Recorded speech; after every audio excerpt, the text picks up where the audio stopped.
فتح کا دن ہے، مباہلہ جھوٹوں پہ لعنت کا دن ہے، مباہلہ بغیر جنگ کے اسلام کی فتح کا دن ہے۔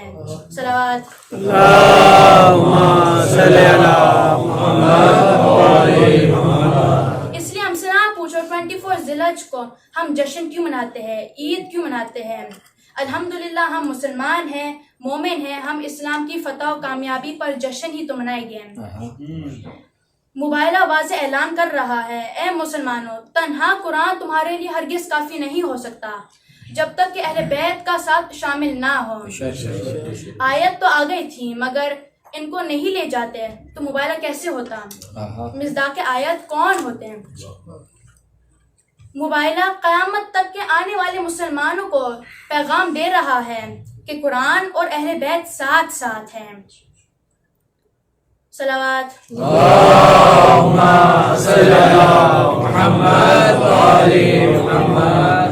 قرآن کی تفسیر جاننی ہو تو کردار اہل بیت کو دیکھو، اہل بیت کی فضیلت جاننی ہو تو قرآن کو پڑھو۔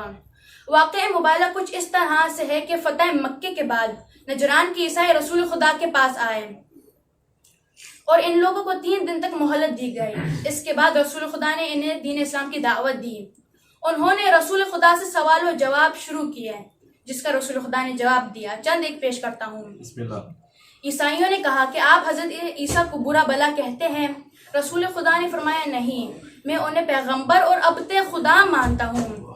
عیسائیوں نے کہا کہ حضرت عیسیٰ بغیر باپ کے پیدا ہوئے اس لیے وہ خدا کے بیٹے ہیں۔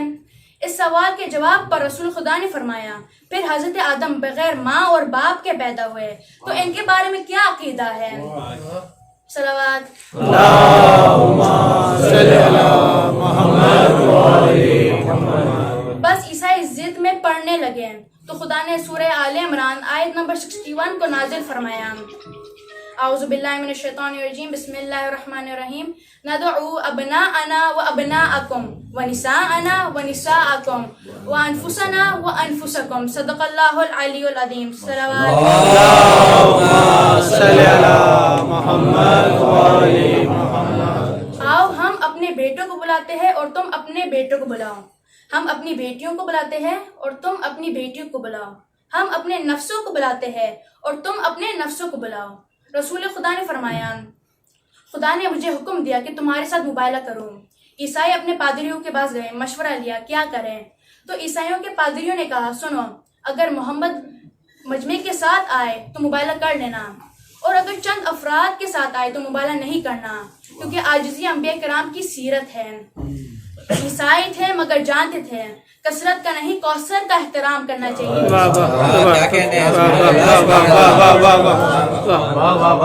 عیسائی تھے مگر جانتے تھے امت سے نہیں اہل بیت سے ڈرنا چاہیے۔ مباہلے والے دن رسول خدا نے تمام اصحاب کو، انصار کو، ازواج کو، خاندان والے کو چھوڑ کر اپنا مختصر سا قافلہ تیار کیا۔ ابنا انا کے مصداق حسن و حسین ساتھ ہیں، نساء انا کی مصداق فاطمہ الزہرا ساتھ ہے، انفسنا کا مصداق امیر المؤمنین علی ابن ابی طالب علیہ السلام ساتھ ہے۔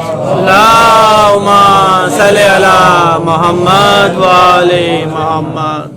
گھر سے مباہلے کے لیے پنجتن چلے، گھر سے مباہلے کے لیے پنجتن چلے، کچھ پھول جو بن کے وقار چمن چلے۔ اس قافلے کی جیت پر کیوں نہ یقین ہو، اس قافلے کی جیت پر کیوں نہ یقین ہو، جس قافلے کی پشت پر خیبر شکن چلے۔ نعرہ حیدری، محمد وعلی محمد، بلندتر صلوات۔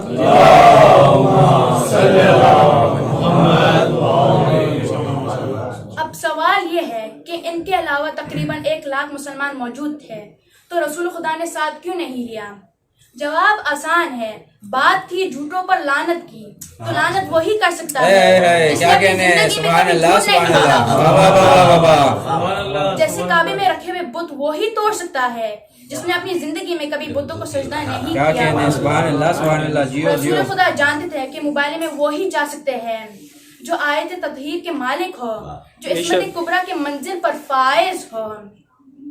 ان نورانی ہستیوں کا آتا دیکھا تو عیسائیوں کے پادریوں نے مباہلہ سے منع کر دیا کہ ہم اتنے نورانی چہرے دیکھ رہے ہیں کہ اگر یہ اشارے کر دے تو پہاڑ اپنی جگہ سے ہٹ جائے۔ عیسائی موبائل سے پیچھے ہٹ گئے اور یوں شان پجتن کا عیسائی اقرار کر رہے تھے. افسوس مسلمان آج تک انکار کر رہے ہیں. آخر میں عرض کروں، بشر کی سربلندی میں بھی کوئی راز ہوتا ہے. بشر کی سربلندی میں بھی کوئی راز ہوتا ہے.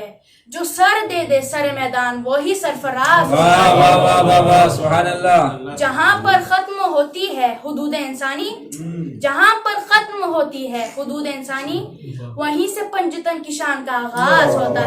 صلوات اللہم صلی علی محمد.